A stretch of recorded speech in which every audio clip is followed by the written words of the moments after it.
Hey guys, good morning. So, nakita ko lang sa inyo yung progress ng ating mga vegetables using the homegrown kit. So, this is a tomato na 2.5 months. So, hindi na kagad siya kalaki. And it's like a flower na siya. So, anytime so lalabas na yung mga tomatoes dyan. And you also have eggplant.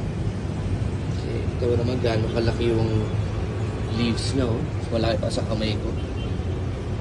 Okay. Then, meron din tayong sili na, ayan, nagbubunga na din ng flowers niya. More tomatoes. Okay. Then, we also have bell pepper. Okay, nag-flowering na din siya. These are all about 2.5 months. And then, meron tayong basil also. Anytime you can pick your leaves. So, that is through the homegrown kit. Okay, so ito medyo ginilid ko lang yung sili kasi medyo mainit last time na nasobrahan siya. So the petsa, these are the 1 month pa lang.